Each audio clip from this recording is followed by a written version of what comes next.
Good morning, guys. We're going to do Act 3 today.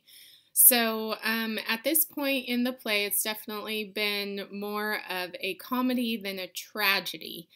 Um, but Act 3, Scene 1 is the turning point and the climax in the story. So, things go downhill very quickly from here. And the play is definitely set up in a very traditional mountain, you know, the little diagram with the straight line and the hill, and then the straight line afterwards with your exposition, climbing action, climax, falling action, and then your denouement or your resolution. So that high point, the peak of the mountain, happens pretty much in the middle of the play. And so we're pretty much in the middle of the play. And for us as modern readers, it seems a little early, but that's kind of the traditional format where your climax happens in the middle.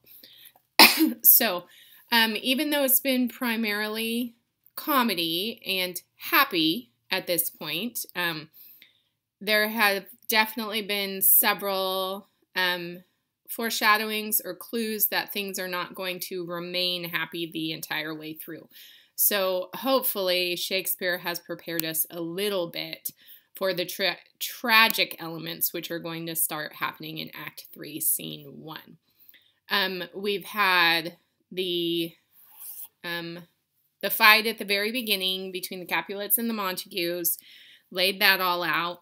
We had the prince's claim for what he's going to do to them if they fight again. I'm not going to say some of these things because your questions are based upon them. If you don't remember, you can go back and look. I'll tell you which scenes they were in, or you can always just look it up if you really can't figure it out. Okay, so the prince says, you know, this is what I'm going to do to you if you fight again. So we have that foreshadowing. And then that was Act 1, Scene 1. And then in Act 1, Scene 5, last scene, I don't remember if the last scene is 5 or 6,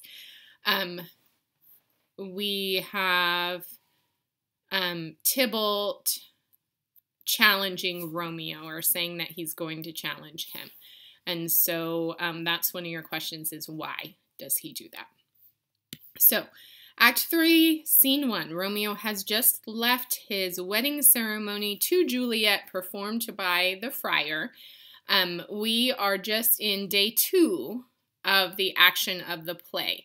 So basically the first act happens in the first day, and then the second act starts that night, and then you have the wedding ceremony taking place in the afternoon of day 2.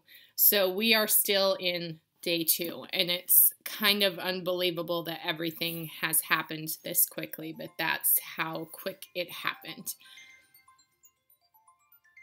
I'm actually going to pause this. I'll have to upload it, and then I'll come back to you.